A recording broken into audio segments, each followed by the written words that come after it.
Le saviez-vous? En Éthiopie, ils sont passés au tout électrique. Alors, moi je me demande déjà avec quoi ils roulent exactement en électrique, parce que là-bas ils sont très pauvres, donc je me pose des questions. Mais bon, si ça marche, pourquoi pas? En début d'année, Alemou Sime, ministre des Transports et de la Logistique, a surpris tout le monde en annonçant la fin du thermique sur le sol éthiopien. Une décision d'une priorité absolue. Selon lui, alors que le pays rencontrait des grandes difficultés à accéder à des ressources en devises étrangères, une situation qui a contribué à son incapacité à continuer d'importer de l'essence et du diesel. Contre toute attente donc, ils sont devenus le premier pays du monde à interdire l'importation de voitures thermiques sur le sol. Selon les autorités, plus de 100 000 voitures électriques sont désormais importées chaque mois. Mais comment ils font? Pour suivre les directives du gouvernement, plusieurs habitants décident de faire acquisition d'une voiture électrique, mais évidemment, tout s'est pas passé comme prévu. Les électromobilistes sont confrontés à plusieurs problèmes. Recharger ma voiture est un véritable défi, raconte un habitant. Il y a un manque cruel d'infrastructures de recharge. Un approvisionnement irrégulier en électricité même à la capitale, mais ce n'est pas tout. Les pièces détachées importées de Chine sont chères et peu de mécanos qualifiés sont capables de réparer les VE.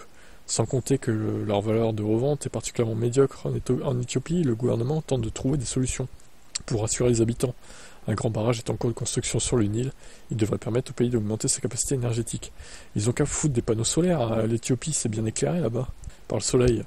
Le Premier ministre éthiopien Abiy Ahmed a déclaré que ce barrage serait capable de produire 5000 MW d'ici un an.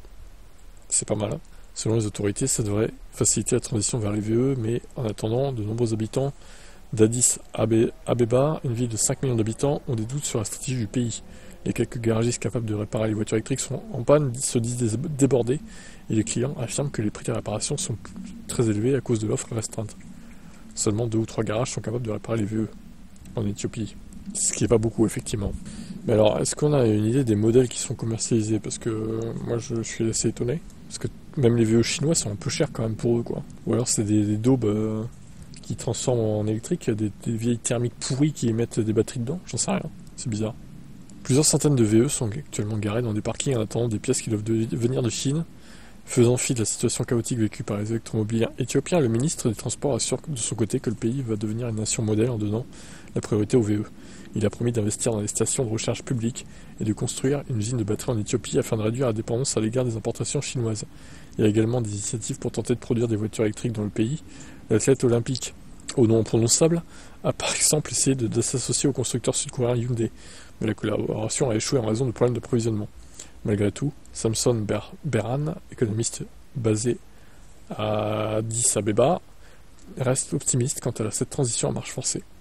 L'Éthiopie est tout à fait capable de fournir de l'électricité aux 500 000 véhicules électriques attendus chaque mois au cours de la prochaine décennie, tout en réalisant ses ambitions industrielles. Mais pour le moment, il constate que peu de personnes sont prêtes à sauter le pas. Avec tout ça, le marché de l'occasion des véhicules essence se porte très bien. Oui, tu m'étonnes. Ils peuvent plus importer de voitures thermiques neuves, mais bon, il y a toujours l'occasion, quoi. C'est bizarre, hein, quand même. Ils ont peut-être été un peu trop vite en besogne. En plus, ils ont des moyens limités, donc... Ben, en vrai, il faudrait que Tesla, par exemple, aille là-bas, crée une usine, et puis déploie des chargeurs. Elon Musk, qui aime tant l'humanité, pourquoi il fait pas ça, là? Pourquoi il aide pas les Éthiopiens, là? Il se ferait une bonne pub, en vrai, hein, à faire ça. Hein. Ça améliorerait son image de marque, qui s'est dégradée ces derniers mois, on va dire. Mais bon, après, à lui de voir, ma foi. En tout cas, bon courage à eux.